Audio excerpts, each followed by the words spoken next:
اگر آپ بھی چاہتے ہیں کہ آپ کے گھر کی بجلی کا جو بل ہے وہ 200 یونٹ سے کم ہو تاکہ آپ پروٹیکٹڈ کیٹیگری میں رہ سکیں، تو یہ 3 سٹیپس آپ کو فالو کرنے پڑیں گے، جو میں نے بھی فالو کی ہے الحمدللہ، اور پچھلے 1.25 سال سے میں اس کیٹیگری کے اندر ہوں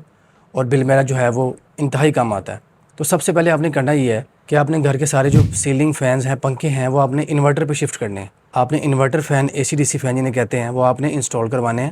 یہ آپ کی پکی بات ہے، اس کے بغیر کوئی حل نہیں ہے، اور کیونکہ یہ کم از کم آپ کا جو بجلی کا بل ہے نا، جو آپ پنکھے یوز کر رہے ہیں ویسے نارمل، اس سے ہاف پہ لے آئے گا۔ یہ ون ٹائم کوسٹ ضرور لگتی ہے آپ کو، مگر یہ آپ کو لانگ ٹرم کے لیے لازمی فائدہ دے گی۔ نمبر 2 پہ آپ نے یہ کرنا ہے کہ آپ نے کوشش کرنی ہے، اگر آپ کی جیب اجازت دیتی ہے تو آپ اپنے AC کو انورٹر پہ شفٹ کریں، کیونکہ انورٹر کم از کم آپ کی جو بجلی کے یونٹس ہیں نا اس کو 50% نیچے لے آتا ہے۔ 70-80% وہ جھوٹ باتیں ہیں، وہ جو اسٹیکر لگے ہوتے ہیں، ایسا نہیں ہوتا، 70% کبھی بھی نیچے لے کے نہیں آئے گا، وہ 50% تک لازمی لے کے آتا ہے۔ دوسری بات یہ ہوگی کہ آپ نے گھر کے AC کو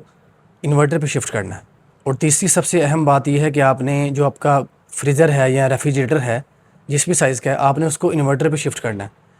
اس کی بھی کوسٹ ون ٹائم آئے گی، آپ کو تھوڑی سی برداشت کرنی پڑے گی، مگر آپ کا جو بل کی سیونگز ہے نا وہ لازمی بڑی حد تک ہوگی۔